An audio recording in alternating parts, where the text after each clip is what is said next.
Okay, so hello everybody. I'm live on Facebook, and you can see any kind of summary if you're catching this in the replay. Go down, and I'll give some timing for how you can go to particular parts of the stream. And I'm just setting this up to go live on Facebook as well. I'll be on both Facebook and YouTube. Thank you, Language LJ. Sorry if anybody saw me pop up in a different stream. I had to do some behind the scenes technical stuff, but I'm very happy to be with you all. I'm glad I'm coming through loud and clear, and I am looking forward to talking with you all today. And our moderator is, of course, Holly, and you should see her in the chats. And hey, Jonathan and Diana, great to see the two of you here today. I hope you'll find this interesting. Leila, hello. And Luna, por siempre. Hey, everyone. So, let's see.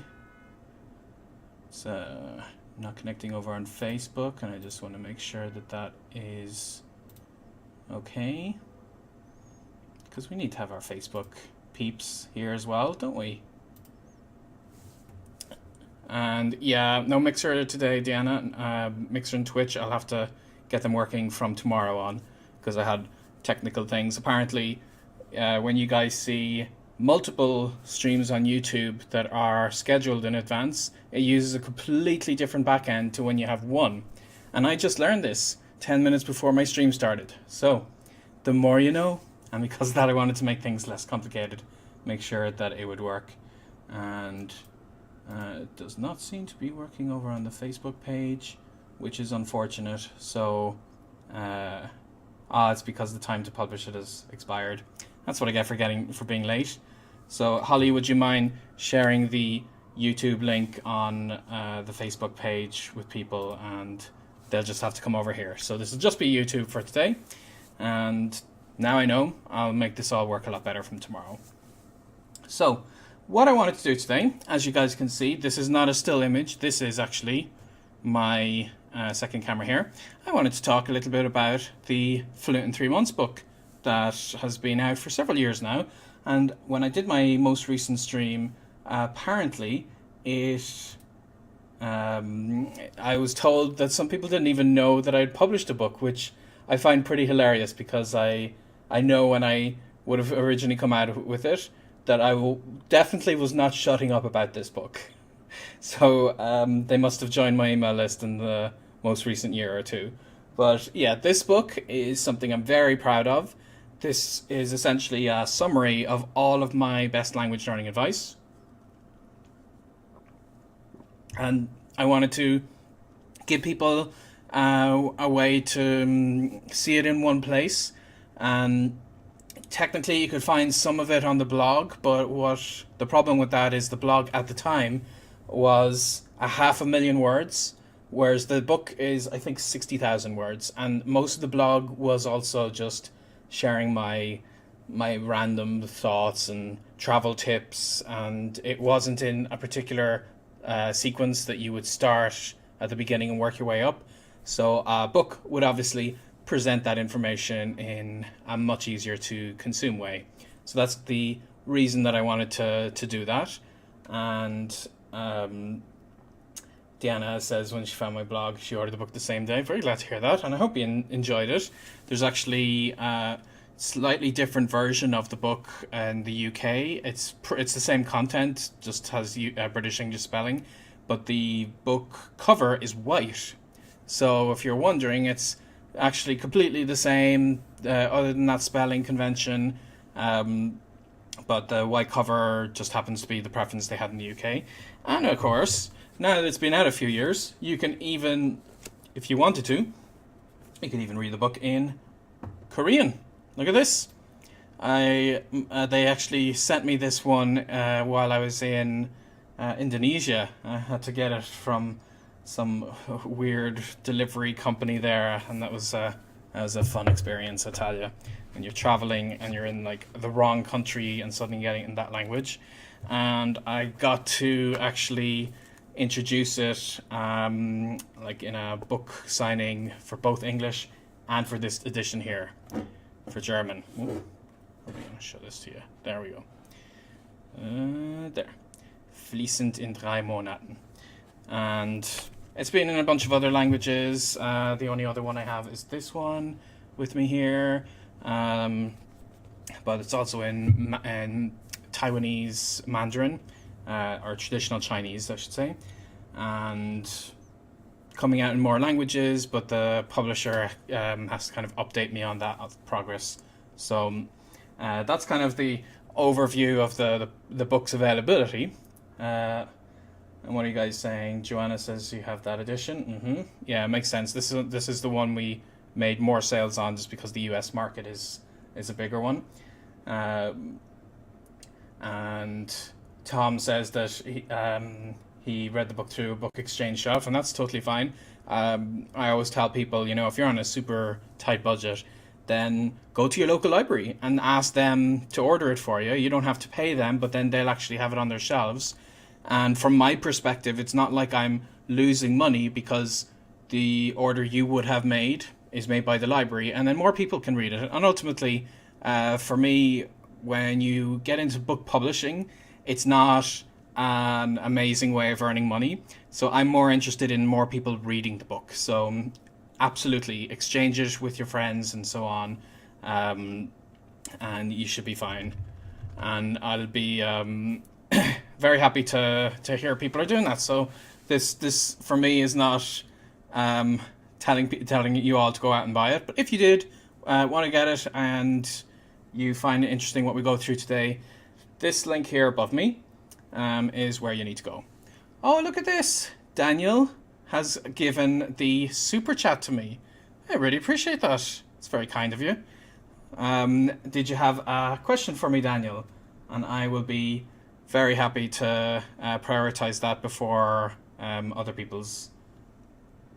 Although he has a poo in it, so maybe this isn't a serious question. I should probably raise the minimum, because otherwise people could pay €2 just to put silly emojis in there. But if you want to do that, go crazy, people. But I'm not gonna be able to retire on that amount. So Collins, Holly's saying that it's actually one reason I was very pleased with the British publishing setup we had was that Collins was our publisher. And Collins, of course, is well known for making the dictionaries, and they were fantastic to work with. They had a great team in London that helped me promote the book, whereas I had to do a lot more work on the US side when I was in book promotion mode. So I can definitely say I'm a Collins fan, so I imagine Tom here is no relation. And Language LJ is also a Collins. Okay, so Jonathan says, have you ever used your own book to learn a foreign language? That's a very good question, and I can say yes. Not to learn, because my translations were not available in languages that I was actively learning. Like the Chinese translation came out, but I would not have been able to read a book as complex as that in Chinese because I focused on speaking the language. But I did sit down and spend an hour or so reading this one. And one thing I really liked, not so much reading it when it came in print, but I liked working with the translator. Let me see if I can find her name in this, in the inside cover. Because the translator, Melanie. Melanie was very active in emailing me and asking me, Benny, when you said it this way, did you want to have a little sarcasm, or did you want to say it like straight to people? Because she wanted to make sure she maintained my voice. And I really appreciate that. It was a very professional translator who wanted to not just come up with what she thought I was saying, but to maintain and say, like, here's the 2 ways I was thinking of translating it. Did you prefer one? And I loved that. Most people wouldn't really want to work with their translator so directly, but because I was a translator, I got to do that. And I learned a little bit of German from that. And it's interesting because it's translating things that I personally say So I learned how I would phrase things and ways of explaining language learning through her. I actually wrote my notes down somewhere. I'll have to try to find that at some stage. So what else have you guys been saying here? Tom says Lily recommended you, and I've been learning Peru for 4 months. And okay, yeah. And Oliver, the problem that I understand close to everything in Spanish, but I can speak well because I can't find the words I need, but I recognize them when I hear the words. Okay. So if you are having issues with confidence in speaking, this is, I think it's funny. I forget if it was during one of these live sessions or during one of my events, but somebody was telling me that they had been studying the language and listening to it a lot, and they reached a stage where they were very confident in comprehension, and they were very happy to like when people spoke to them, they could actually understand a lot of it, but they didn't understand why they could never speak. And I asked them, okay, well, how much spoken practice have you gotten? And they told me, no, I haven't gotten any spoken practice because I'm not ready yet. And it's the same kind of cycle of, if you're not getting the practice, you're not going to be good at that thing. So I would imagine that in this situation, you maybe are not getting the practice in the skill that you need, if that makes sense. Okay, so I'm not going to take too many general language learning questions today. I'm going to do that on Thursday, and that will, of course, be across all the other streams, and you guys can see in the description in this video where the what times I'm going to be doing all of those. So general language learning questions, happy to take it on Thursday. Today I'm going to stick with specifically what the method of speak from day one, because that's the core of what this book is, or any questions you have on what I'm talking about on the book. So I've answered a couple of questions just there, but anything else that you guys are asking me here so far, a lot of it is something I can cover with you on Thursday. Okay, so I want to get into talking to you about this book a little bit. And yes, I got 2 copies. Look at this. This one's probably, yeah, this is reversed on your screen.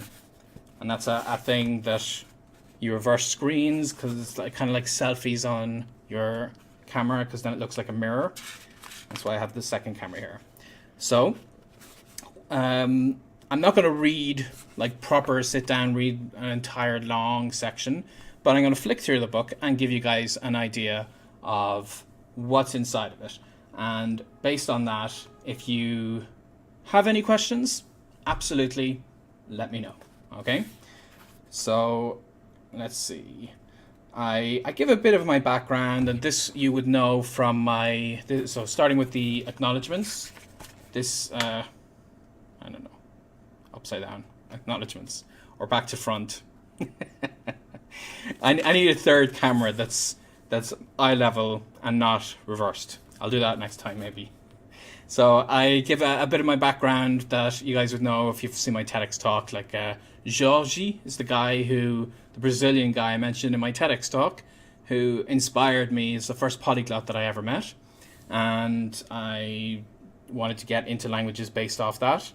And otherwise, I gave a big thank you to Anthony Lauder, who you guys would know from making YouTube videos, because he helped me a lot with the conversation connectors, and those were very important for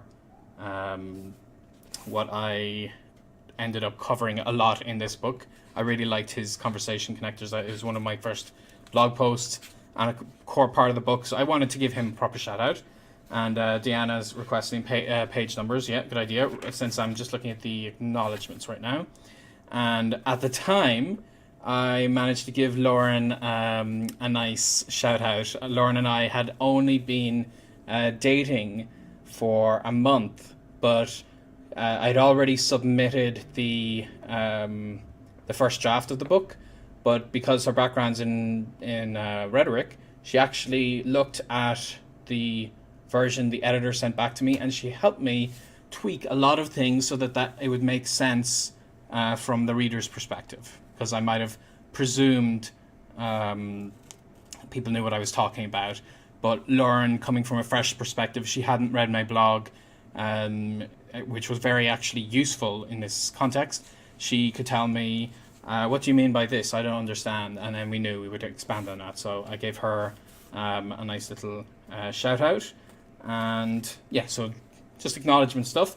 And then the very, very first chapter, or first part of the book, the introduction, I go into in more detail about how I got into things, the story, the thing you would know from that I've said many times, but just in case anyone here hasn't heard me discuss it, that I went to Spain, lived there for 6 months, and could not speak Spanish. And I always tell people I had this idea in mind that I'd get off the plane and inhale Spanish air and exhale Espanol.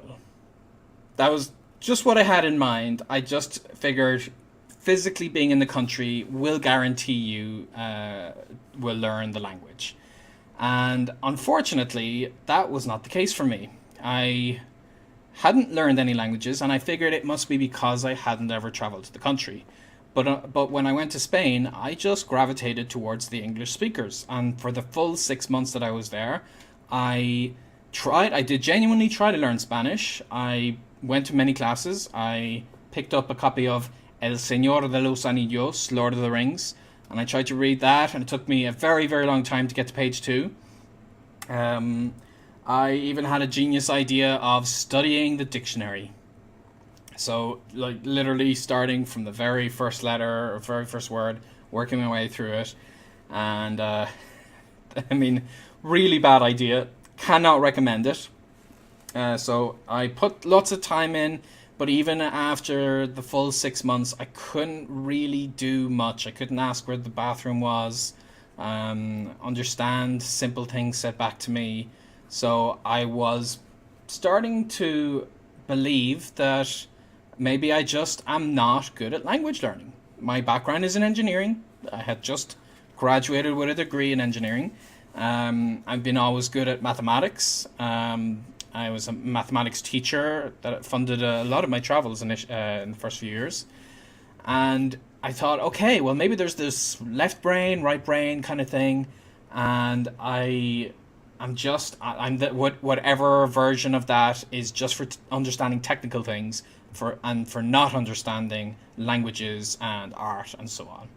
So that was what I believed, and I had lots of extra proof now, not just what I had experienced in school, where I did not get very good grades. Like, I did German for my leaving cert, which is the secondary school exams in Ireland, and I just barely passed that. I took Irish for 10 years, and I also just barely passed that. So I was not... I did not think I was ever going to do well in languages, but I still wanted to try. And in Spain, I tried many things and I failed. So I think at that stage, I always say a sensible person would probably figure, oh, I should just give up entirely. Because look at all this evidence. I'm never going to learn languages, and I have proof. I've even tried learning it in the country, so I should just give up.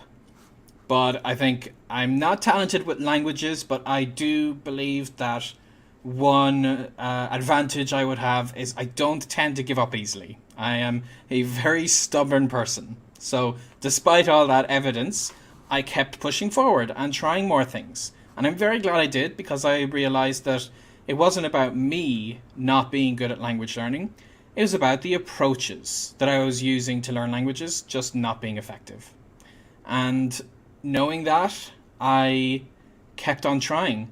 And what I tried was a speak from day one approach. And that was, I came to that conclusion by essentially just asking a lot of people, because I was on an exchange program. It's called the IESTA, if anybody knows of it. It's usually engineers and architects and so on who are in the country and like doing an internship or whatever. And so all my friends were coming in, and so a lot of them would be coming also from English speaking countries or other countries in Europe, and there was a lot of Brazilians on it, and they would arrive and not speak Spanish, a bunch of them. But then after a couple of months, they would start communicating in the language, and I saw this process firsthand, and it challenged my belief that, I am from a technical background, so therefore I can't learn languages. And these people were also from technical backgrounds, and they also arrived with no Spanish. So I kept thinking that, there must be a secret. And that's what I wanted to know. I asked all of these people, what is your secret? And I figured they were going to tell me that it was particular software or particular book, or that they had the audio playing while they slept. I thought it must be some crazy, ridiculous secret thing that very few people know. And their answer was, unfortunately, the underwhelming and boring, I just kept trying, which I would kind of say, no, that can't be it, because I'm trying a lot. And I wasn't really listening to what they were saying. But after a while, I finally figured out that they were just genuinely speaking the language. They weren't waiting until they were ready. They were using what they could. They were speaking Tarzan Spanish, and bit by bit they were improving on that. And it's the same kind of logic with how you would learn to ride a bike, for instance. You don't learn like aerodynamics, and then you don't learn trigonometry to see exactly what degree of an angle you should turn the steering wheel to, or the bike handles to turn a particular direction. No. You just put your ass on the saddle, and then you start pedaling. And that is how you learn how to ride a bike. And you fall, and you do not do it very gracefully. You wobble, and with time you get better and better at it. Very simply, that's what it comes down to. And that's what it's like in language learning. You just start. You learn a few words and you start to use those words. And with time, you get more and more confident. You get, the famous quote from the cartoon, I'm drawing a blank on its name, you need to suck a little less every day, as they say. So when I realized that, that's what I attempted to do. I decided to have 1 month with no English outside of my work. I was an English teacher, so I couldn't say absolutely no English, because then I would have gotten fired. But once I was finished my private lessons that I was teaching to cover my expenses and stuff, I was very, very strict. I was not going to speak English unless someone was paying me to speak English. And that, it's not necessarily that the secret, like at first I thought the secret was no English. It's not necessarily that you completely avoid your mother tongue. That helps a lot. That does come in as an aspect of full, proper immersion for many people. It's more that you have to genuinely speak the language that you're trying to use. And that's what I was doing in that experiment of avoiding English outside of work. And that forced me to speak Spanish. My Spanish was just utterly terrible. It was really, really uncomfortable to speak it. So what I discovered was this method is not the easy way to learn a language. And I say that, like what I'm going through now is what I'm essentially saying in the introduction of the book. But that's, I'm not claiming to people that this is the easy way to learn a language. This is the hard way to learn a language, because if you speak from day one, you are going to feel like an idiot. You're going to be making mistakes, you're going to be fumbling your sentences, and you're going to feel like you can't express yourself fully, and that is unfortunate. But that is the fastest way to be able to speak a language. It's just practicing. Get the mistakes out of your system, essentially. Because then if you postpone it, you still have to make those mistakes. You still have to get that practice. You're just postponing and doing it later, which is not a very wise decision. Even if you think you'll do it better because you have all these grammar rules memorized and all these new words, you still have to get over your feeling of embarrassment of not being able to speak the language well. And that is what kicked off my entire learning process. That's what I go through in the first pages of the book. So giving my background story and that eureka moment, or in Spain we called it cambiar el chip, where you change the chip in your electronic brain, as it were, an expression that I learned as I was doing the very action itself.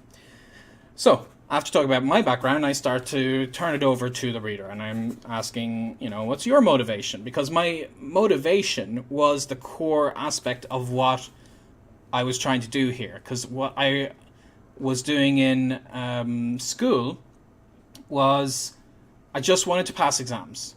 So I didn't really have a very good motivation. And what I realized in Spain was those first 6 months, I didn't care enough to speak the language. I wasn't motivated. I wasn't thinking that my goal is to speak Spanish. I had all of these abstract things that weren't really putting me in the right direction. So I try to argue that your motivation for learning the language is very important. And when my motivation became kind of evolved into I want to speak with people, then speaking became central to my learning approach. And it's not necessarily saying that if you don't have a spoken approach in language learning, then you're doing it wrong. Because there are many different approaches to learning languages that are just as valid, if not way more valid, than what I'm proposing for what you might want to get out of your language learning. But it depends on your goals. And if your goal is to speak the language as a priority over other things, sorry about that, 6th Avenue. I'm actually moving away from here in about a month or so, and I can't wait. I can't wait until I'm away from this avenue and these sirens. Anyway, I'm going to what was I saying?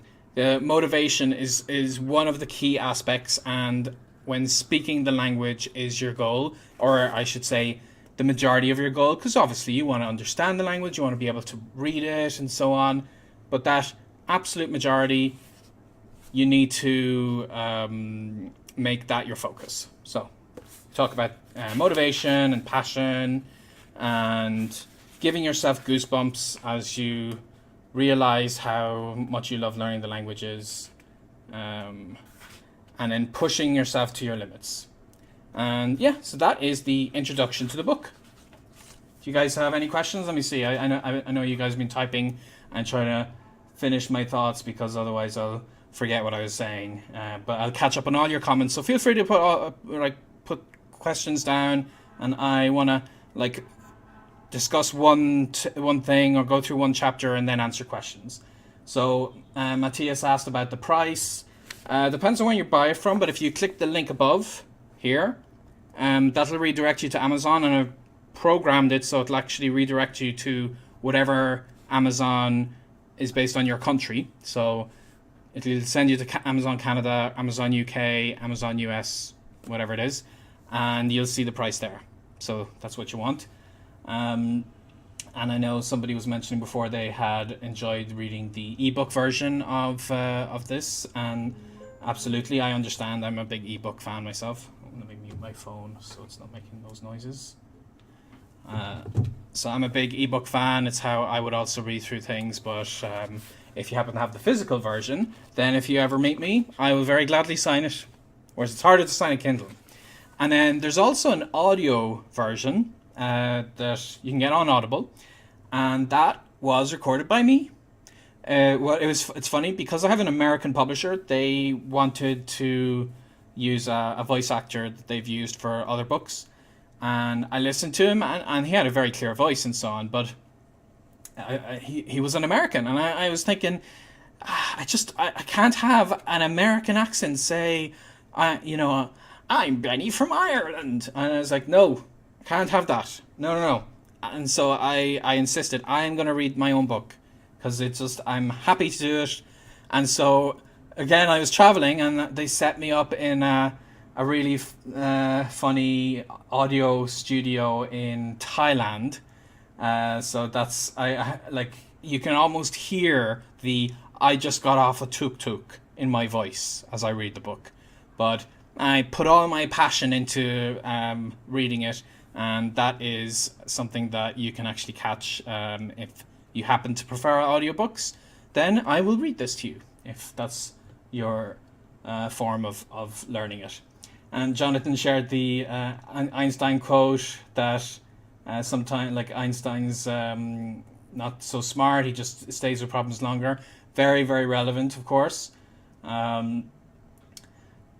And okay, seeing if you guys had particular questions that I can answer here. Yeah, Diana, I agree with you. The best part is when you get over the feeling of embarrassment, the rest is easy. You just have to learn to laugh at yourselves. And it's interesting, like, people ask me if, if it gets easier with time as you get more into learning languages. And yes, it does. And I think people understand that intuitively.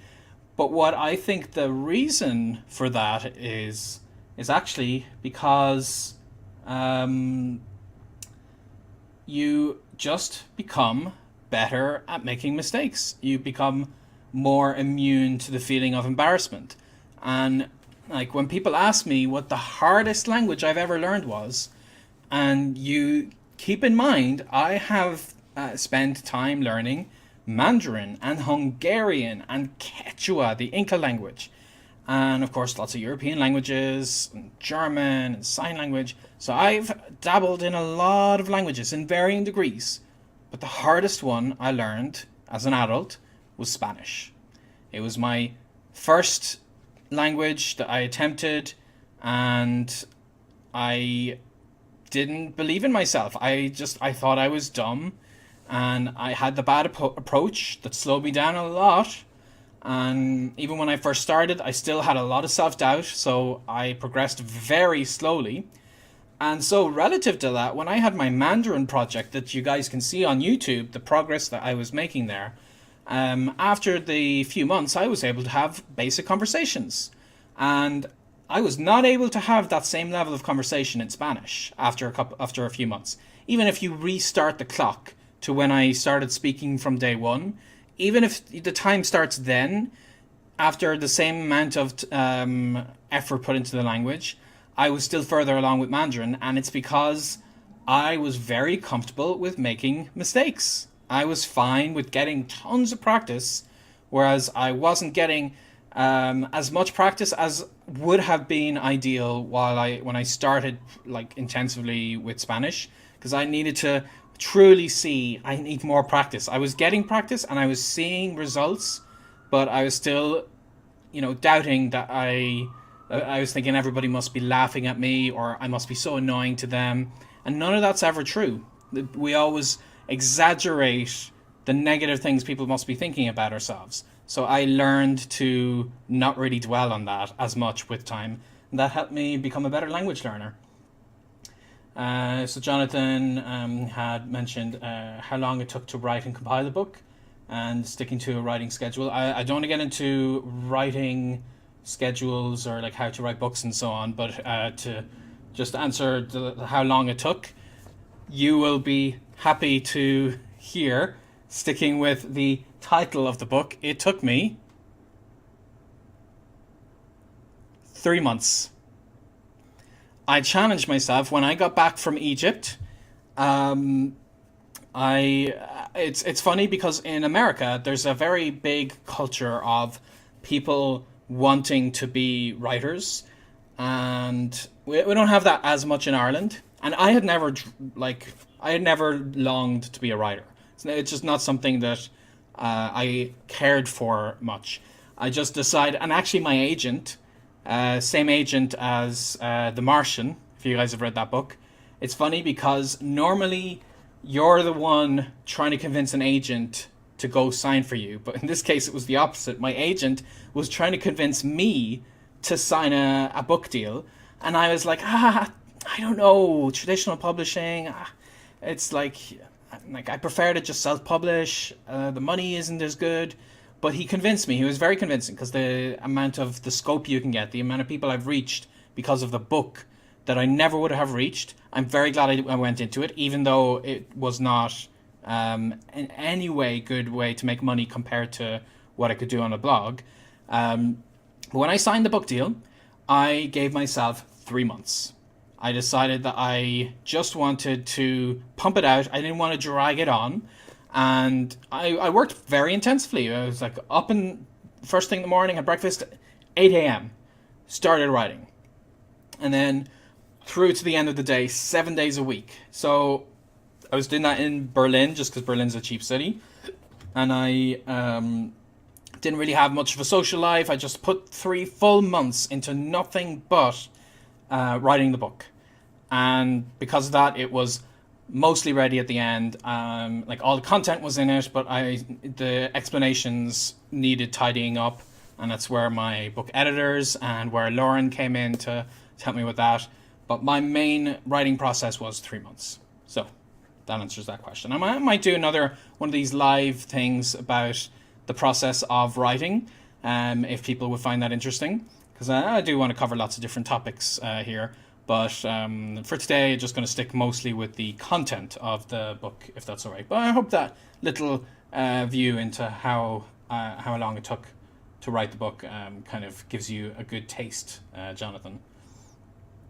Okay, so let's see what else you guys are saying here.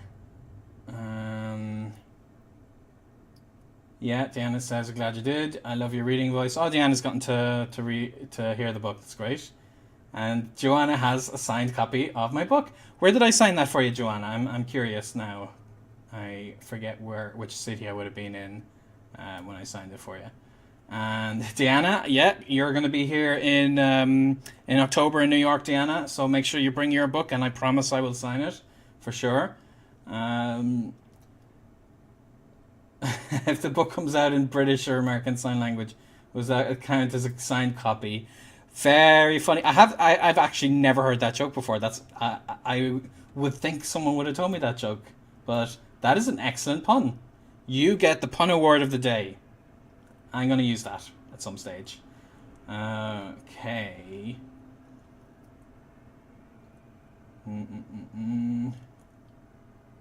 Okay, got some general questions that I can cover. If you guys are curious about if I'm not getting to your question, feel free to at Holly and ask her, and she can give you another layout. But otherwise, if you scroll under this video, you could see I gave a few pointers on which kind of comments I can cover today.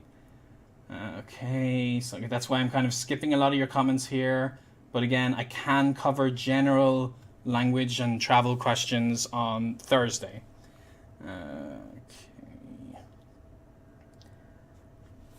Yeah, so Jonathan wants me to do that later behind the scenes. Yeah, I'm going to try and mix up the themes of all these live videos. And because I like doing live videos, I like playing around with all of this interesting software and stuff. Even when it gets frustrating that things break on me at the last minute. But now I know, and it won't break on me later. It's like I always say, learn while you're doing it. If I wanted to be a live streaming expert and I wanted to learn every single thing so that I would never ever have Facebook Live not go forward, or have to start 10 minutes late, if I wanted to be sure that would never happen, and I would know all of the theory, and I would watch other people doing live stream who would explain about technical theory, then I may not have actually started live streaming for another several years, because I would just be procrastinating and being too much of a perfectionist. So I apply that approach to everything in life, and that's why sometimes I start a little late on these. I'm trying to work on it. I do improve it with time. I do fix technical things, but I just tend to complicate these a lot, so I add more technical things that I need to fix. But I learn what I do. That's my philosophy for everything. So yeah.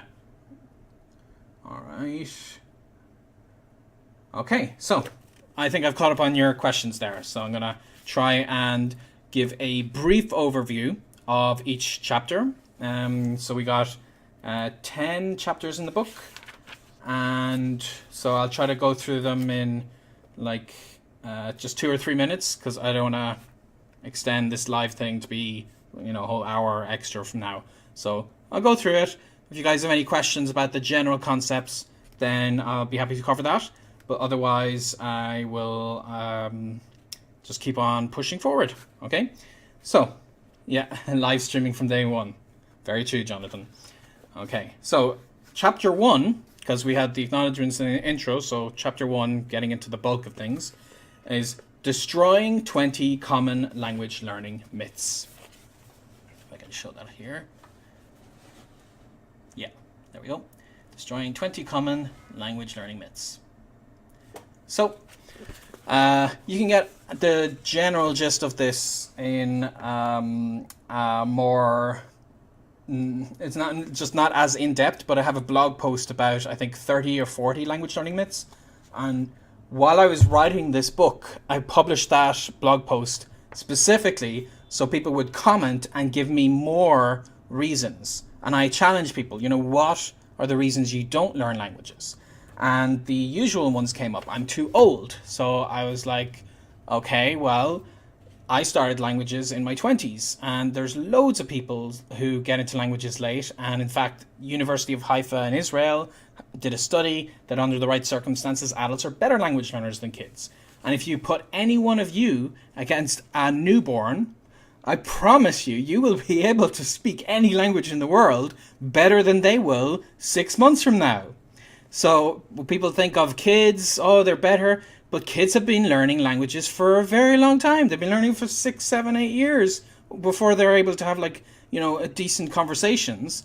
So you should compare yourself to babies because they're the ones who are starting, and you have had your whole life to grow the ability to communicate in a language, which is itself a skill that takes a lot of time, and you've already done that. So you just need to learn what makes that other language different.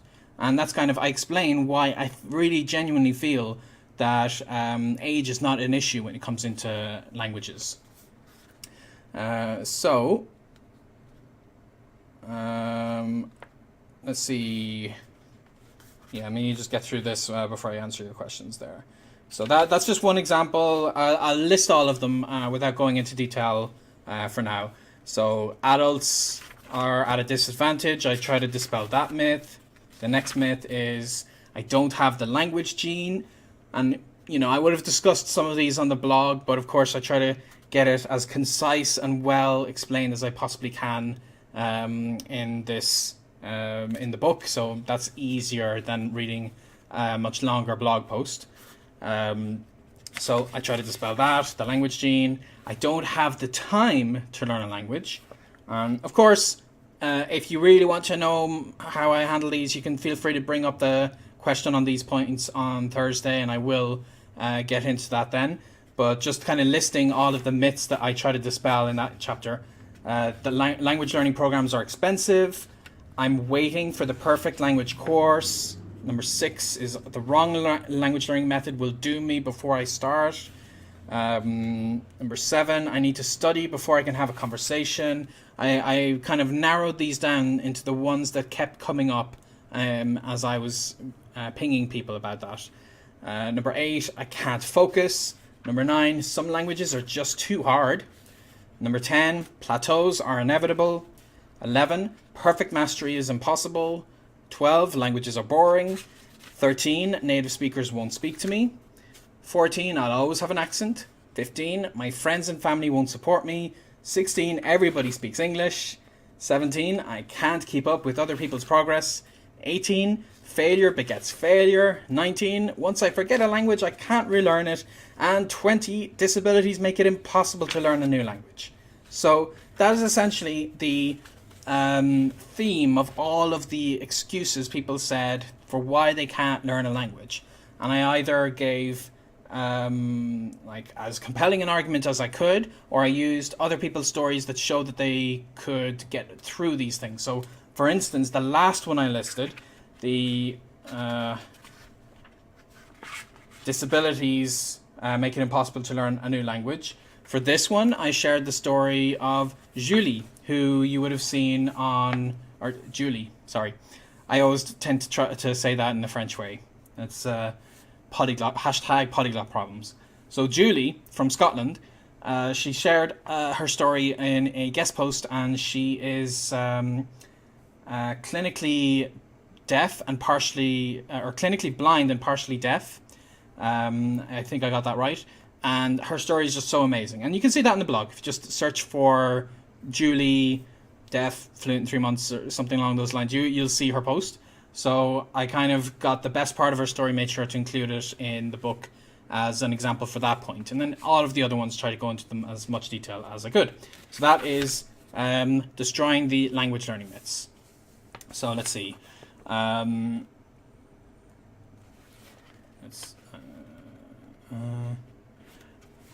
Question from Holly is, what does fluent mean and why 3 months? I'll actually be getting to that because that's one of the chapters. So let's put a pin in that. I will get back to it. Okay, some other questions that aren't really related to what I've gotten into just yet that I can absolutely discuss on Thursday.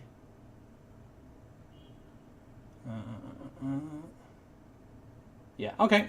So I'm gonna motor forward. If you guys have questions about what I'm talking about, but I will be getting to some of them anyway as I go through. So chapter 2, your mission. Your mission, should you choose to accept it. So this is where the 3 months comes from. So, oh yeah, Holly is posting the link to what I was just talking about there. So, essentially, one thing that I think causes a big problem in language learning is that people just tend to have a New Year's resolution. I'm going to speak Spanish.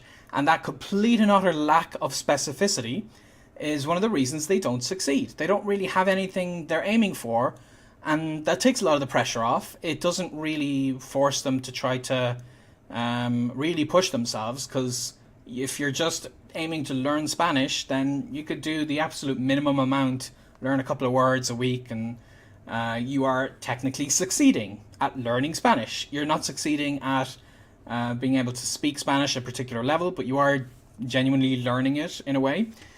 So what I try to talk about in this mission thing is to be specific, and this is where I get into the title of the book. So, of course, it's not trying to make any promises that you follow this strategy and you will in 3 months reach fluency. The title of the book, the title of the blog has always been an example of specific goal in a specific deadline. And it's the one that I was applying the most over my projects, and that's why, as a blog tied to my story, I gave it that title. But in this book, the context is also to give you an example of the kind of goal you need to have, even if it's not that same goal. So you might decide you want to aim for basic conversational level in 6 months, or be a respectable tourist in 6 weeks. You know, whatever you're aiming for, you have a specific target and a specific goal. So, fluent. How can we make that specific? In my mind, this is very much tied to, I like to use the European Common Framework. So, if any of you guys don't know about that, you have A, B, and C. A is beginner, B is intermediate, C is advanced, and each one of these levels is split in 2. So, 1 is lower, 2 is upper. So you have A1 and A2, which is lower beginner, upper beginner. B1 and B2, which is lower intermediate, upper intermediate. C1 and C2, which is lower advanced, upper advanced. So 6 levels are used by the main language institutions under the title of the European Common Framework. And so, for instance, the Alliance Française for French uses this for their exams. The Goethe Institute uses it.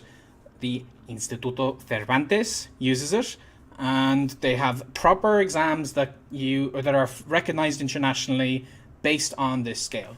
So that scale is a very specific point that you can aim for. And for me, fluency is B2. It's upper intermediate. Now, you might be thinking, why isn't it C1 or C2? And this, I have put serious thought into this because I've done C2 examinations. I've sat them in Spanish, I prepared for them in Italian, and I sat it in German.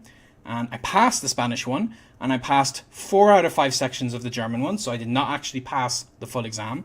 So I understand where that is, what you need to get to it.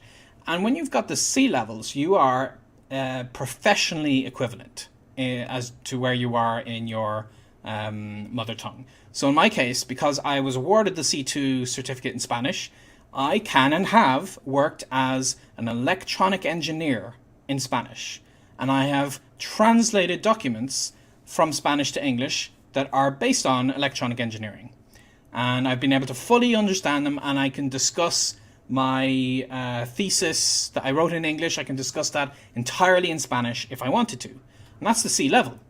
But the thing is, that is kind of overkill for a lot of what most people tend to want to do in their language.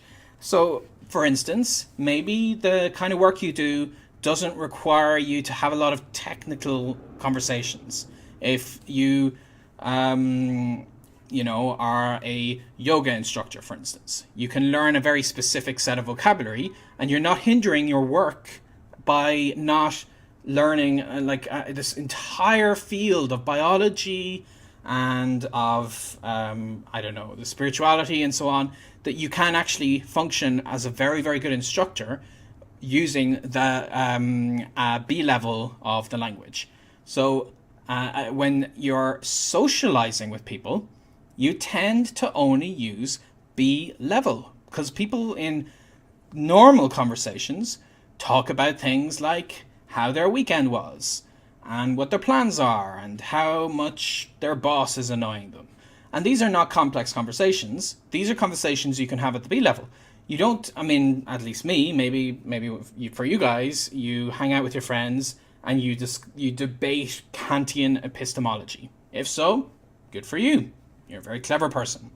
But sadly, I'm not so clever. I don't tend to have those kinds of conversations with my friends very often.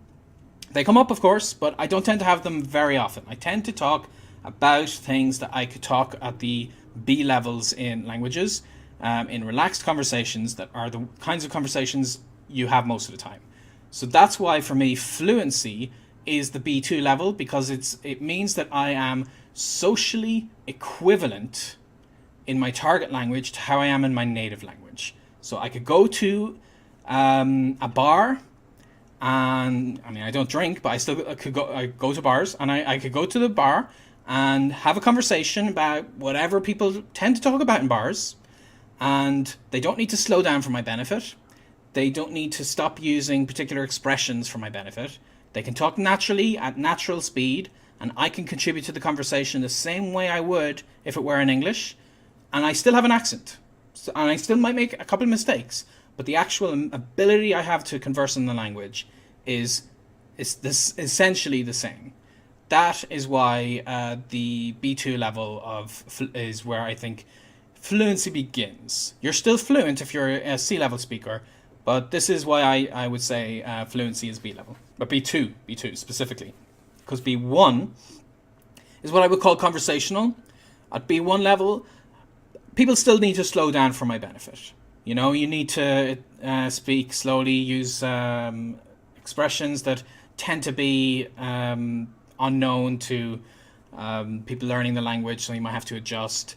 So that's definitely not fluent, but fluent is where it's flowing, and I feel it flows at that B2 level. Now, you might disagree, and that's totally fine. For some people, fluency is equivalent to mastery or bilingual, no accent, and I disagree, but that's fine. That's what you think. Great. But this is what I happen to think, and this is why I am, as you heard from this very long explanation, I have a very, very, very specific understanding of fluency. That's why when I'm aiming for it, I'm not aiming for some, vague, blurry concept. I'm aiming for a very particular set of skills. And why 3 months?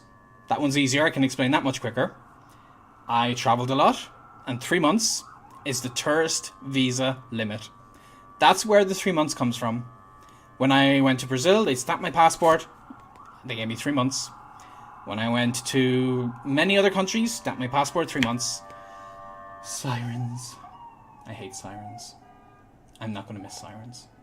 Anyway, so that is where the 3 months comes from. So that was the amount when I traveled to the country. Of course, in recent years, I have been much more effectively learning languages over Skype, and that's better, of course. But for the first very long periods of my travels, I would arrive in the country with no ability to speak the language, and I would literally only have 3 months to learn it, because at the end of the 3 months I'd have to leave. So that just happened to be my projects. I'm definitely not saying that's what you guys should do, because I actually feel it's better to learn language ahead of going to the country, now that I have many occasions learned it by arriving with no words and starting there. But because you can create immersive environments from home, and I'll get to that in a couple of minutes. But yeah, that's where the 3 months comes from. It was just a time period. And another reason I like it is it's short term enough that when you've got a goal at the end of it, it's within sight, and the pressure is there to push you to try to reach it. It's still enough time to realistically achieve something, but it's a short enough time that it's coming up, you know? Like December, Christmas is coming up in just over 3 months, and if you needed to do something by Christmas, it's within your mind that you see it happening. Whereas if you needed to do it by summer of next year, that's far enough away that you could keep postponing it, you know? So that's kind of, it's that, as I like to call it, Goldilocks zone of it's not too big, not too small of a time scale, okay? So that's where the Fluent in 3 months comes from, if you guys have wondered about that. Let's see what you were saying. Joanna, in hindsight, do you miss not having mentioned SMART goals? Yeah, Joanna, if I did not mention SMART goals, I don't think I did. I don't think I was as familiar with the terminology.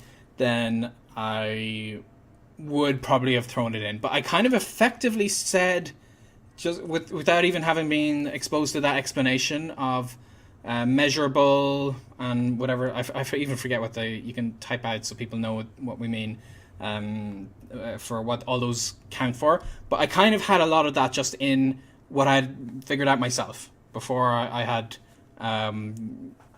like seen what other people did when they successfully learned projects.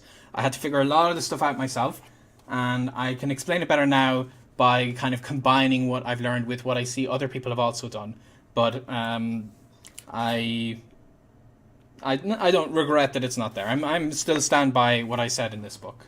So I would mention it in a blog post if I was saying it now, because it's easier for a lot of people to understand. It's a nice acronym and so on. Okay. Christine, do you think B2.2 is a good spot to move on to another language like I'm doing with Chinese now? Okay, sorry, I thought you were asking about B2.2 itself, because I'm not as familiar with like breaking it down further. I'm very familiar with the 6 levels. I'm not so much with the 0.1, 0.2 breaking it up into 12 levels now, is it? But yeah, that's a good point that's like, if you're confident that you can move on to a new language, I've generally also found fluency is a good point, that if I leave the language and go to another one, I'm not likely to lose a lot of it if I'm away for a few months. So it's the point that I can confidently say that it will stay in my mind for the long term, you know? Whereas if I only reach B1 level, I feel that it's not solid enough and it's going to slip down to A2. So that's another good reason for aiming for fluency, because if you keep pushing yourself to that goal, then even if you take a break after that or you decide to learn another language, the work you've done is going to last you for the rest of your life. You know, you'll still get a little rusty, and you need to make sure you'll get your level back up again. But reaching that point is a good point to know you can go in other directions. But obviously you can also keep on pushing forward and go into the C levels. Depends on your goals, you know. Okay. All right.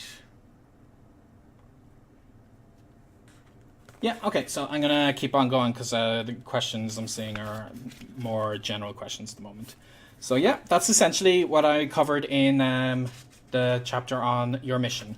Cephalar system, what your mission is, the timeline, I also get into mini missions. So rather than just having that end goal, I would also split it up into having targets each week. And those would be my mini missions.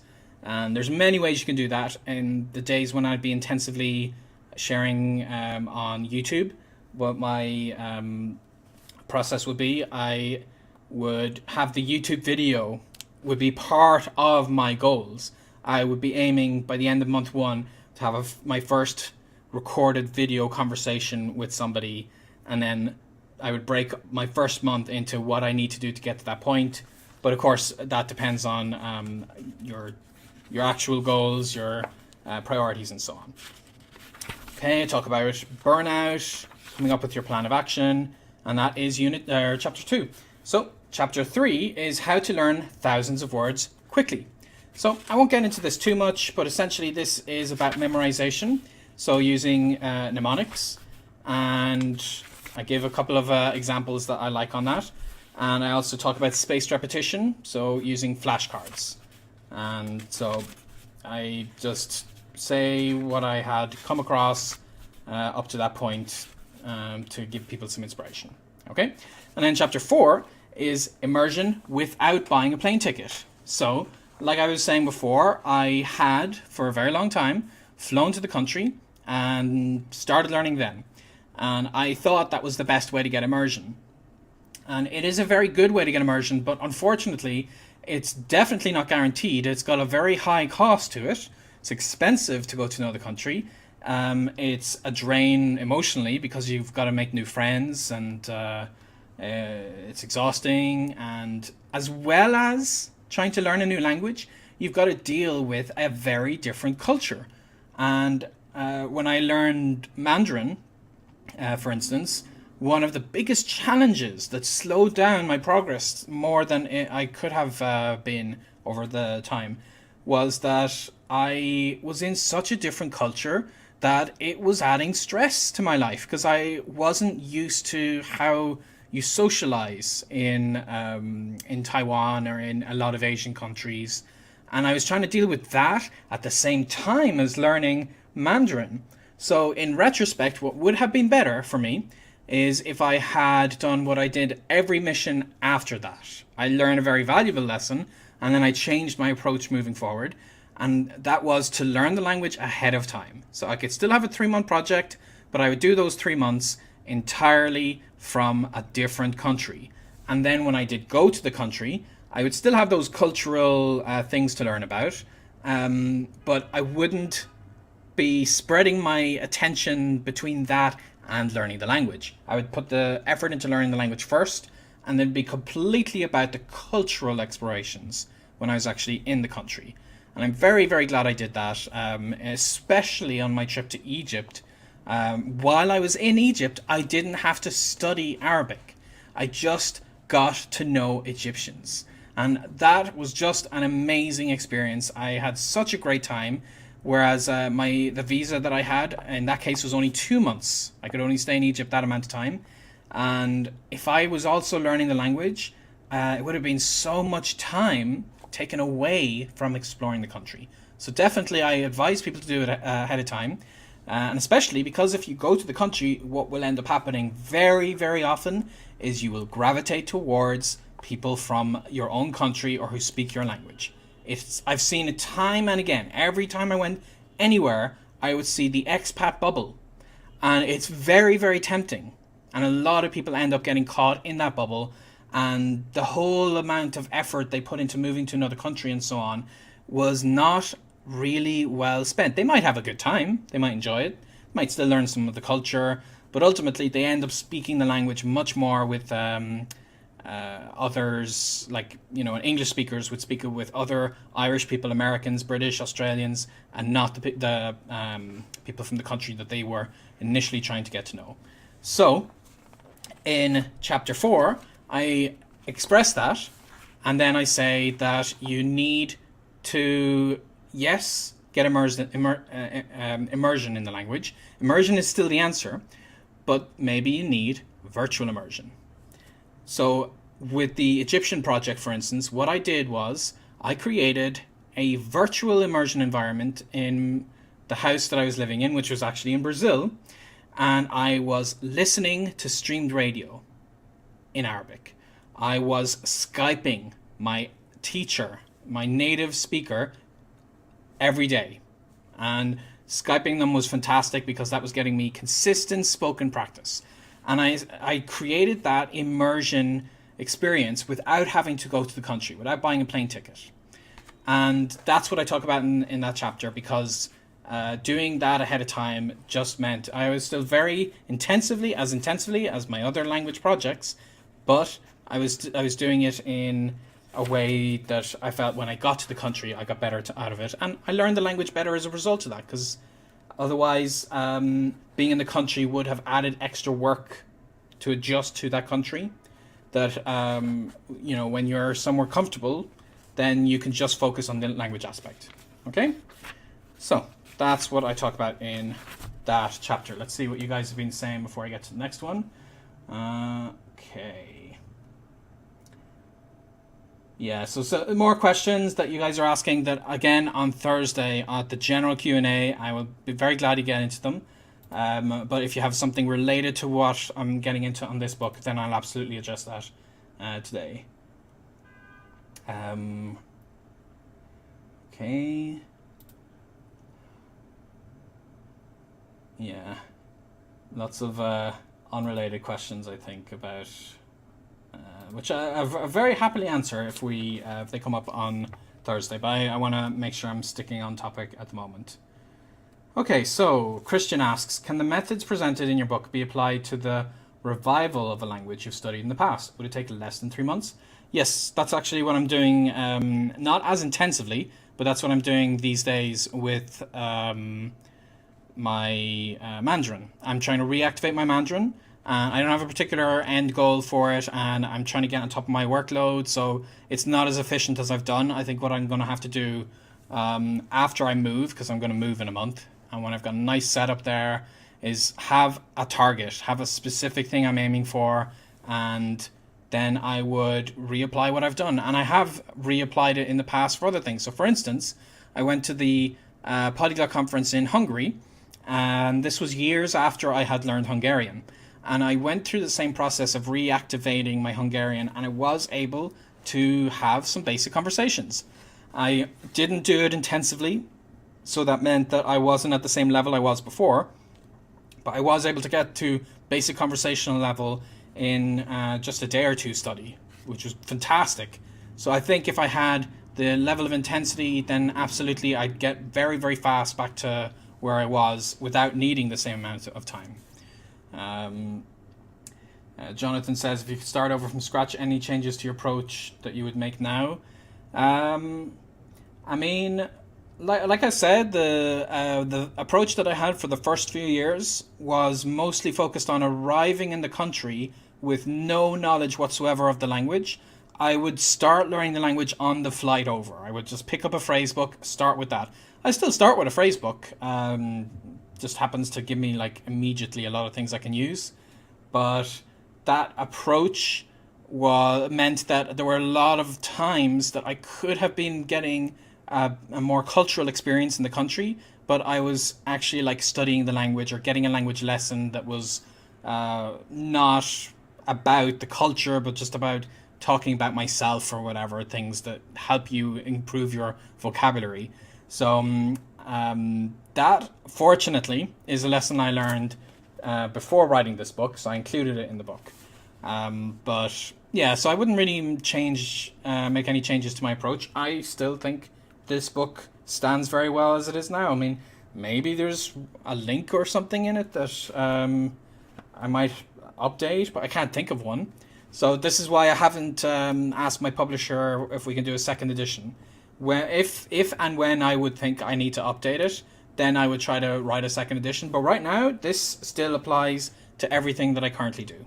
So I wouldn't really make that many changes, to be honest. This book is the result of 11 years of traveling and learning languages. So this is not something I came up with in my early stages. This, even though it was 2 or 3 years ago that it got published, it's still very much what I still think these days. Okay, so thank you, Holly, for moderating the questions. I very gladly answer everybody's questions, but you gotta read below me. I try to explain how the comments work for some people. Oh yeah, and at the end of this chapter, I say a lovely Irish phrase that I like here. A stranger is just a friend you haven't met yet. I love that. Okay, so chapter 5, go through this very quickly. Speaking from day 1. This chapter is about the Vittorio da Regno Unito. I am still live, yes, definitely. This is live right now, happening. I'm just trying to like get through my explanations before I flick back to the questions. So I'm mostly reading this book and then looking over here at your questions. Okay, so speaking from day 1. So I had explained up to that point of the book why I believe in speaking from day 1, but that of course leads to many questions from people. So I try to address those points. One of them is how to speak when you don't have the words yet, and what to do those very, very first hours where you barely know anything. And I go through that process, and you can see me actually apply this. If you look at my YouTube channel for a video I did on learning Polish in 1 hour, I did not learn the language in 1 hour to an ability to actually have conversations or anything like that. But I showed that what I tend to do in my very, very first hour of learning the language, enough that I can have the most basic conversations. So that kind of process where people say, okay, I understand what you're saying, but you still can't actually speak from day 1. And I say, yes, you can. Okay, so what else do I cover in that unit, or that chapter, I should say? Cheating when you don't know a word, what you're doing in your first days, because I'd already covered the first hours. Apply a triage system to what you learn. I can't understand the reply. I explained the 2-hour Polish experience that was still fresh in my mind because it had happened while I was writing the book, actually. Keep it all in the language as soon as possible. I tend to avoid English if I possibly can, because that's not going to help me in the language. I talk about the Jack Sparrow method. You guys will see me mentioned. I just love this, where you add dramatic pauses, because the hesitations people have of if you want to say something and you're nervous, so you would be saying what was the word again? So I explain a way I get around that I still have to pause. I have to think about what the word was, but the act of looking awkward causes its own problems, because you have to remember language communication is not just you saying the words in that language. There's body language that you're expressing, and people are always saying, oh, that they switch to English. There are a lot of reasons they switch to English. Might be that they think you don't have enough of a level yet. That has not been as big a deciding factor in my experience as people tend to think it is. But one thing that is if it looks like you're in pain and you are very, very uncomfortable as you're speaking the language, I think a nice person will want to spare you of that pain, and that's why they would switch to English. And it's in no way reflecting your language skills. You can still be nervous and speak the language very well. So what I tend to do as an absolute beginner is just try to be more confident. So I explain the ways I do that. It's easier said than done, of course, but by looking confident, even when I'm making like so many mistakes, people have stuck in that language with me. And I've been in places like Amsterdam, where people speak a lot of English in Amsterdam, but I managed to avoid speaking English for the vast majority of my time in Amsterdam because I was just confidently speaking Dutch. Okay? And then I talk about this way that I try to get that confidence. And yeah, so that was chapter 5. Let's see what you guys have been saying.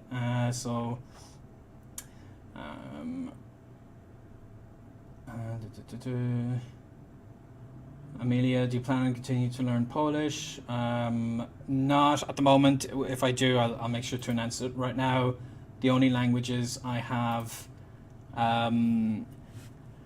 plans for are, of course, my Mandarin that I just mentioned. That I need to have a specific goal for that still. So as soon as I have one, I'll let you guys know. I don't want to commit to anything until I've actually moved to a new apartment, because I have so much work coming up in the next month applied in that you don't want to start a project when you know you have another giant project about to happen. A lesson I've learned the hard way in the past. I'm not going to make that mistake again. So I don't have plans to learn Polish right now. Right now it's just learn some Mandarin and learn a little bit of Icelandic ahead of the Polyglot conference in a month and a half. So just enough to be a respectable tourist. But after that, no language plans at all. I have one I'm considering for next year. But if I do learn Polish, I'll let you know. Okay. Nora's asking about GT. I don't know what GT is, so you'll have to tell me what it is. Okay. And Joanna says, I use Pleco for Mandarin. Yeah, I've used that as well. I've actually made a video here on YouTube about that. Okay. Tarzan, Fluent, and all those languages. And you're blown away by my approach. Aw, thank you for that, Nora. Very kind of you to say. Appreciate that. Okay, so moving on. I'm going to try to get through these last units. I keep calling them units because that's what we called the language hacking components. But I'm going to try and get through this last part of the book over the next 10-15 minutes, and then I'll be wrapping this up. So thanks to anybody who has been hanging around as long as you have. So chapter 6 is tips for starting specific languages. So this one is as much as I could get into the specifics of a particular language. I always tell people that this is a guide in how to learn languages in general, but I didn't want to get into like how to learn specific languages because I just knew there's no way I could get into the level of detail. But I wanted to give people an overview that would give them an initial boost. I did not know at the time that I was writing this that I would later do language-specific courses. And when I did the language hacking courses, then I expanded on these sections vastly. But if you don't have the language hacking books, then you can get a quick overview of what you might do for your particular language in this chapter. So I talk about Romance languages and the tricks I have for remembering the vocabulary and some quick grammar shortcuts. So I cover all of these in way more detail in language hacking courses, but you get your overview in these books to give you an idea of some quick language hacks, as it were. And then I go into Germanic languages, German, Slavic languages, based on my experience from Czech, what I figured from Arabic, and then any kind of phonetic scripts, what to do with tonal languages, specifically Chinese, what I tips for people with that, Japanese, Irish, of course, had to mention that, sign language, and any other languages that I could. So that just kind of gives an overview, that chapter. And GT stands for Google Translate. People say GT for Google Translate. Okay, well, I mean, it makes sense in retrospect, obviously, but maybe I'm not in the lingo. I'm out of it. I'm behind the fashion styles and all whatever you kids are saying nowadays. Okay, so would I elaborate on Google Translate? You didn't catch me mentioning it. Yeah, okay, I don't know what you mean by elaborate on it. It's not really about what I'm talking about here today, so feel free to bring that up on Thursday and I can elaborate on it whichever way would help. Okay? Alright. Thank you, Charlotte. The stream will be available to watch later. Yep, absolutely. And because I didn't get to do this with my Facebook and other people, I might do this again in a couple of weeks, just not on YouTube on all the other ones. So that way we could, if anyone missed this and wants to ask questions about anything I've covered here, you can catch it on just follow all my other channels to make sure you don't miss that. But yeah, this video is going to stay up live, so don't worry about that. And thank you, Jonathan, for recommending the language hacking courses. I appreciate that. Okay, so yeah, then very quickly, chapter 7, from fluency to mastery. So majority of the book, speak from day one, getting into fluency, which, as I explained, is level B2, as I understand it. And so I did want to say, okay, so if you successfully get there, what about moving forward? So to get up to the C levels, I talked about the kind of intensive things where I do embrace traditional, I embrace traditional learning through courses. I don't like doing that at the beginning, but I think a lot of courses, a lot of the exercises they do start to get more and more useful the more experience you have in the language in general. So what I advise isn't extremely revolutionary. I just use the courses, going through those and like fixing all of the things that I had skipped in going through a language hacking method, because eventually you do have to just sit down and go through like how the sentences work in particular situations. Processing grammar, I give a long explanation about my relationship with grammar and how I'm not anti-grammar. I just don't think it's useful for a beginner, but I think it's very, very useful and something you can be very passionate about as an intermediate and up. So I go into that. Getting some input from movies and books is very useful. And of course, taking an exam. So I'm a very big fan of aiming for one of those levels I mentioned and sitting an official exam with one of the language institutions. And talk about reading, writing, listening, and even thinking in the language, because that's a question that always comes up with people, is how can you think in the language? And I have a different way of expressing that. I feel you can make yourself think in the language as a beginner learner. It's not really a criteria for me that some people would say you're fluent in the language when you start thinking in the language, and I don't agree with that. I think thinking in the language is kind of an active thing you can do regardless of your level. Okay, and yes, that was chapter 7. So let's see what you guys are saying here. Jay, does your book discuss assumptions that artificial intelligence will replace all language learning? I don't know if I mentioned it in the book. I have a blog post about that. If you search for smartphone on Fluent in 3 months, or Holly, if you can find it, it's the universal translator. Search for that. There's a funny picture of me with a Ferengi Borg, at the Star Trek convention. And I discuss my thoughts because I have a background in electronic engineering, so I do actually understand the software side of artificial intelligence as much as you can. I don't have an extraordinarily deep understanding, but I do understand it more than most people would because of my degree. And then I have an understanding of the language side. And what I've seen with a lot of artificial intelligence apps that come out that help people learn languages is it tends to be either bad software, so it's just not useful, it doesn't have a good user interface or whatever, or it's got a beautiful user interface, very, very well made application, but the people who made it don't really understand how language learning works. So it doesn't take that into account as well as it could. So there's always those two extremes. But the best that we have at the moment is pretty good for basic tourist things. So you can theoretically use the Google Translate app and the microphone option. And I know there's other versions of other apps that I even saw a YouTube video where there's a thing you put in your ear and you put the receiving end in somebody else's ear, which is not practical. If you're like to a stranger, excuse me, could you put this in your ear, and you don't even know how to say that in the language yet.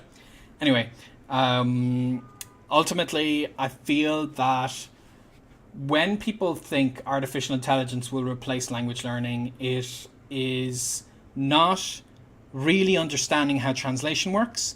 I also have a background in translation, so there are a lot of things you need to consider with that, and What an app is essentially doing, if it's going to be a translation app, is it is replicating an interpreter, a simultaneous interpreter, who, like, imagine having a person who's whispering in your ear as somebody's speaking. And to be able to do the job at the same level that you're actually able to have a conversation would essentially require the artificial intelligence to have the same complete replication ability of a human being. And when we're at that stage, every job can be replaced. You know, me doing this live video can be replaced by an artificial intelligence that looks and acts like a human. And teachers teaching can be replaced with artificial intelligence. So, like, the scale, we are very far from that. We will probably reach that at some stage in a few decades. I don't know when, but right now, the apps that people are using, you can use them in only very restricted contexts. So I don't believe that language learning has been made irrelevant in any way by those apps, and that is no danger of happening anytime soon. So that's essentially what I talk about in that blog post. Okay. Jay, have I found it true even as late as 2017? I'm actually learning a lot more about artificial intelligence now. I've gotten in my downtime, I've been able to investigate it. I'm giving a little talk at the Polyglot conference on data science, which overlaps with artificial intelligence. So I understand this better now than I did when I wrote that post, and I am impressed. I'm impressed with the things that we can do with it.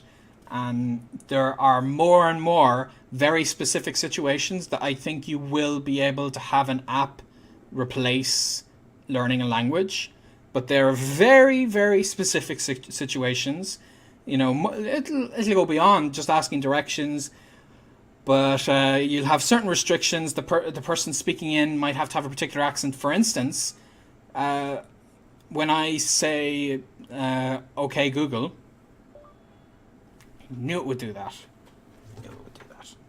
When I say the okay, you know what, and it'll recognize that. But when I try to tell it something, very often it will not understand me because it does not have good voice recognition for Irish accents. And I do not think that I'm that hard to understand, but I am not impressed by the current state of voice recognition. So that's kind of, it will get there very soon. I will be able to speak just as much as most people can, but because of that, what I say is just as true now. I understand, and I'm understanding of the restrictions, but I always advise people to learn language. Anyway, that was that sidebar for you guys there. So last couple of chapters, chapter 8, how to get mistaken for a native speaker. This was a fun one to write. This one will raise many skeptical eyebrows. This is based on the project I had early in the blog of trying to pass myself off as carioca, as somebody from the city of Rio in Brazil. And what I learned was, I put this in a separate chapter to getting to mastery. Because for a lot of people, if you want to get mistaken for a native speaker, they imagine that you need to just speak the language super duper well. Like, you need to know all the words. You need to have all expressions and perfect grammar and all that. And yeah, that does contribute in many ways. You will be seen as a non-native speaker if you slip up and use a weird word that might mean the same thing but doesn't really work in this context. Absolutely, that'll show people you're not a native speaker. But what I found, and I believe this very passionately, that is more likely to have people think you're a native speaker is not related to that kind of stuff in the language. It's actually related to the musicality and how good your accent might be, and also how good your body language is. You never see language courses, you never imagine them covering body language and fashion sense. So, for instance, and I cover in this chapter the idea that people will speak English to you. If you're a native English speaker, you're trying to learn language, you're a beginner, you try to speak it, and they speak back to you in that language. So even if you're never going to be able to pass yourself off as a native speaker at that stage, because you have to have a very good level, at least fluency in the language. And I waited until I was fluent in Portuguese before I attempted to pass myself off as a Brazilian. But even as a beginner learner, there's something very important happening, that when people see you, there's a psychological thing where they see a typical foreigner and they switch to English regardless of how well you speak their language. And it's not a conscious thing. It's just like, it's very, very hard to see what you're seeing and want to use your native language. And I have, for me, the aspect of language learning and cultural immersion and so on, I have been very passionately investigating this and human interactions, cross-cultural differences. And I really feel these are essential to being confused for a native speaker, and even for people to stay in the right language. So as a beginner learner, when I was in Egypt, I'd reached a basic conversational stage. I was very happy. I was able to achieve most things that I wanted, getting around, having like the initial conversations with people. But I had a problem. For my first days, every time I'd walk up to anybody and want to practice Arabic, I'd immediately get English back. The taxi man at the airport spoke to me in English. Everyone I'd ask for directions, and when I go into a restaurant, they'd all speak to me in English. And it was demotivating. I had just spent months learning Arabic, flown all the way across the world to Egypt, and I'm trying to speak the language, but they're always speaking back to me in English. So the reason had nothing to do with how good or bad my Arabic was. It's because I was very clearly not Egyptian. So in that project, one of the while I was in the country, I needed to fix that problem. So what I did was I sat down in a cafe with a pen and paper, and I started taking notes on how Egyptians are visually different to me. So the obvious one I couldn't change is skin color. So let's put that aside. You will see white Egyptians in Cairo, but it's not just about skin color. So even if you're in China and you're a white guy, you could still try to not stand out as much as you are if you try to blend in a little bit better. And maybe in the likes of China, they won't think you're Chinese, but they will potentially think you're an English teacher who's lived in China for a very long time, so they're more likely to speak Chinese to you, or Mandarin, than if they think you're a tourist. So in Egypt, I realized I liked to wear my cap while I was walking around. I did not see Egyptians with caps. You see caps in other places. Brazilians will wear caps, and of course they wear caps in America. Many countries might wear them, but they did not wear them in Egypt, so that was immediately giving me away. And I noticed that even the way I shaved, because I, at the time, liked to be completely clean shaven all the way around. And as I looked around, I did not see any Egyptians or any men, any adults who were clean shaven. So obviously you look at me and you would instantly see by my clean shaven face, I am clearly a foreigner, you know? And this is beyond just the skin color, as I said. And there was more. What I was wearing shorts and a t-shirt, and my shoes were bright neon runners or sneakers. And these things you never think are the kind of things you would discuss in discussions on language learning. And I don't understand how. To me, this is essential for blending in with cultures and being able to communicate, is understanding, like trying to see how can you blend in like them, or in my case, I needed to learn how to walk like an Egyptian. Seriously, I did. And it's not like this. It's so crazy. Like literally, I learned how to walk like an Egyptian, because in Egypt, if you're I dropped the book. If you're crossing the street in Egypt, they would tend to, like, there's no traffic lights or anything. They just walk straight out. They'd have a cigarette in one hand, be talking on the phone. And that for me encapsulates walking like an Egyptian. And so I had to kind of learn this psyche. And I didn't have a beard like I do now. I had a kind of a mustache, because I just saw that happening a lot for men my age. And I didn't grow out a particularly beautiful one. My Facebook friends called it a porntash. Apparently I looked like a 70s porn star. So I was very much looking forward to shaving that off at the end of my Egypt trip. But it helped. It helped me look a little bit better, like blending in. Obviously got rid of the cap. And I wore dark clothes and heavier clothes, which was hard for me because it was so hot. But people would wear like jumpers, sweaters, and I begrudgingly started wearing them. And just like how I moved my eyes, the expression on my face, I tried to understand all of these things. And after I made those changes, the whole rest of my 2 months in Egypt, no one ever spoke initially to me in English. Even though you can't really get more white than Irish, you know? So that is not an excuse if you're thinking you want to like blend in. I was not trying to blend in such that they think I'm definitely Egyptian, just to make it less likely that I'm definitely a tourist. And that was the goal. So that is what I go into in that chapter. And I'm very, very glad. I had so much fun writing that chapter. This for me is what it was definitely going to make my book stand out from any other books that don't cover that. They don't cover the human side of interacting with people if you want to like be mistaken for a native speaker. So yeah. Otherwise, I talk about like specifics that I did for my accent. Like I did singing training is what I did for my Portuguese, because a music teacher is going to much better understand the musicality of how language works.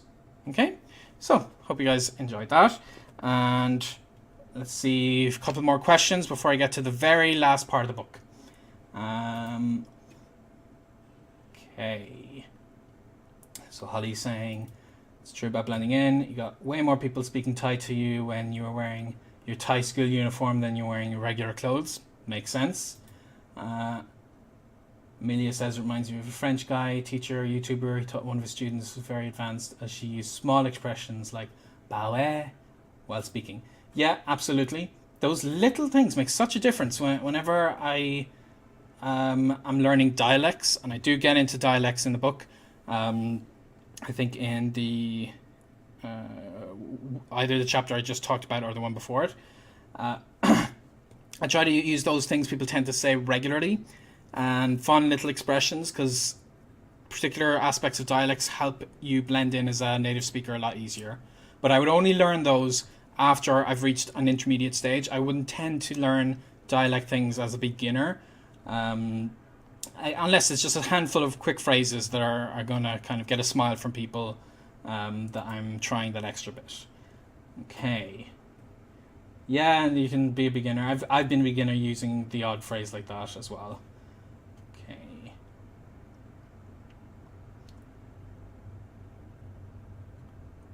And Joanna says, also helps to study speech therapy. I wouldn't study the entire field of speech therapy, but I did have a speech therapist advise me in a couple of my other languages, because speech therapists, like music teachers, would understand a lot of the musicality, but they would have an even more specific understanding of how you form the sounds. And I actually had to go to a speech therapist when I was growing up because I had difficulty with some English sounds. So I am all for speech therapists. And Jeff asks, is there a chance I won't be just a gringo anymore? There's definitely that chance. You just have to really try to blend in. All right? So chapter 9 then is hyperpolyglot when one is just not enough. So up to this point in the whole book, I'm talking about the process of like a single language getting into various levels and various aspects of that progress. But then in chapter 9, I talk about learning multiple languages. And I get into what I've already touched earlier today, where I aim for fluency, because then I know it's likely to stick and I'm not going to lose it. And then I might go and maintain. And generally, over the years that I had my 3-month projects, people might think, oh wow, does that mean you learn 4 languages in a year? No. Ideally, I would learn one single new language over 3 months, and then the other 9 months were all maintaining the languages I had already learned and maintaining the language I had just freshly learned. So that kind of balance between learning new ones but maintaining the old ones. And I talk about kind of the limits to that. It's mostly a question of time and passion. Like I can juggle just about 10 or 11 languages myself. And I don't think that's a limit in terms of ability. I think it's a limit in time and passion, because I know other polyglots like Richard Simcott and Luca Lampariello. I know from speaking to them that they are more passionate about speaking the languages than I am. Because in my case, my passion actually lies with speaking with people. I always see languages as a means to an end. So when I know particular cultures, I want to maintain a long-term understanding, and that's essentially what I reach a limit of how much I can care about a certain number of languages. So for me, I could never say that I'll be someday able to speak 16 or 17, 18, 20 languages, because I don't have the kind of energy to put into all of those languages. I can learn a new language, test it out, but I think for most people, that's why you don't have to worry about how many languages you can speak. You just keep on learning a new language if that's what you want to do, and you will eventually see what your realistic limit is. Okay, and Joanna says the Richard Simcott chapter, and that is absolutely true, because I mentioned him by name. There he is. So, yeah, of course, I gave a shout out. I gave a shout out to as many people as I could in this book. I mentioned Moses, I mentioned Richard, I mentioned Anthony. So, a bunch of people. Okay, I was to talk about laddering when you learn one language through another, because I've done that a lot with the Asimil courses. Okay, and then finally, before I answer the final question, so add your final questions relevant to anything I've talked about in the book. Anything else, you can save it for Thursday. But the final chapter is Free and Cheap Language Learning 2.0. And I guess this one might have a couple of links that I could potentially update.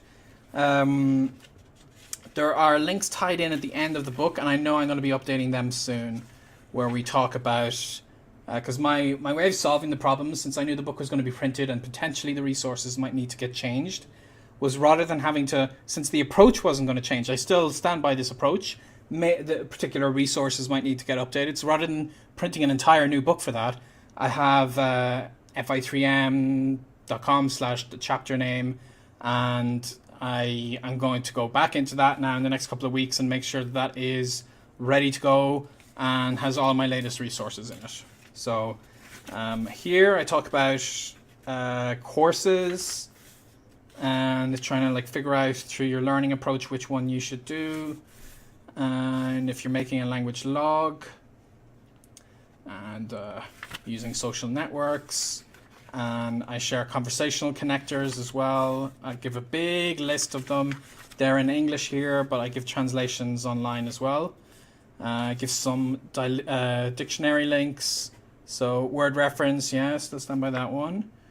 I mentioned Google Translate, courses that I like. Monolingual dictionaries. No, I actually don't need to change any of this. It's jumping out at me. Yep. And then I give a conclusion of the book, and I give my social media things. At the time, yeah, I give my Google Plus thing, which I think is funny because I, at the time, thought Google Plus was going to be a thing. But it still exists, so I don't need to take that link away. And that's it. That is my book. So, very, very long. This is my longest live stream that I haven't played a computer game. So let me go through your questions for a few minutes, and then we're going to wrap that up. And you will see me again at the following sessions that I've already discussed below. So let's see what you guys are saying here. Joanna is juggling a 15, which is pretty hard. Yeah, that's impressive. I'm once with my 11, I'm like, I can't really push it further than that. Okay. So Diana says, I was speaking to a guy in Spanish, and he asked me if I speak English. Then he said it would be easier for both of us if you just talk in English. Ooh, no, you don't wanna. You said a few words in English out of respect, but I mostly stuck to Spanish anyway. Fight the power. Yeah, good way to do it. One thing I've always done, if somebody's like, oh, I really, really want to practice English, then because I know language learning tips, I've literally written an entire book of language learning tips. I would take the whole teach a man to fish rather than hand them a fish philosophy, and I would explain to them in the language I'm learning that I want to practice how they can potentially improve their English. So I would give them tips of, I tell them, oh, there's this website italki you can use, and what level are you at, and what are you aiming to do? Oh, I think you should do this. And that way it's not really like saying a hard no, absolutely not. You're still technically helping them. You're giving them resources. It's not the most ideal thing. Obviously, practice is the best thing that you can give somebody. But if I'm in an intensive project, I don't want to be spending time speaking English, especially if I'm in the country. So I would very adamantly stick to not doing that whenever possible. It's always tricky. I've written a few blog posts on the tricks I have for not speaking English. If you search for battle, I know that's one of the titles of the post for speaking English, and that links to the other one as well. Okay. What else you guys seen? Diana likes the author picture. How old were you? For the author picture, this one here, this was a shot that I got at South by Southwest, and when would that have been? That would have been maybe 5 or 6 years ago, I think. The lines that you're seeing under my eyes of age, that's what writing 4 language hacking books will do to you. So I think I was aging very well until last year, when I aged 10 years in a single year, which was very unfortunate. Yeah. Okay. Jonathan says, it's been impressive, intensive work through the book. Thank you. You're more than welcome. And again, sorry about any technical problems at the start. I'll make sure they're fixed ahead of the next streams. And Joanna says, about the military. Okay. And Victor's message, do you teach Russian? I don't teach Russian. My partner Lauren does speak a little Russian, but I haven't gotten into Russian myself. Vittorio D'Aregno Unito, where's my shout out? Everyone can confirm I definitely gave him a shout out. As soon as I saw his name, I said it. So sorry that you missed me saying your name, but I definitely gave you that shout out. I give people shout outs when I recognize that they have been here a bunch of times. So don't you worry. So you watch the replay, you'll see. You'll see I didn't make that up. Okay. Okay. Jay says, does your book include use of languages you previously learned? You already asked me that question. Sorry, but I'm pretty sure I already got into that one for you. Okay, so yeah, I've gone through the most recent questions. So I'm going to wrap it up here, everybody. Thank you very much for joining me today. I hope you found that interesting. If you want to get the book, then go here. There's the Amazon link. You can get the physical one. I'll be very happy to sign it if I ever see you in person. Like I said, I'll be at the Polyglot Conference in Iceland in a month and a half. Otherwise, I will share my travels whenever I know ahead of time what they're going to be. You can also read on the Kindle. You can read it on other ebook reader thingies, and you can listen to it on Audible.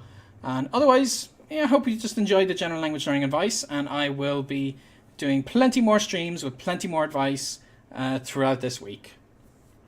And I'm sure you've got more general questions, but I will take them on Thursday. If you see in the timetable when we do questions about particular things. But yeah, okay. So thank you very much, everybody, for joining me today. And I hope you enjoyed this. Thanks for sticking around, and happy language learning.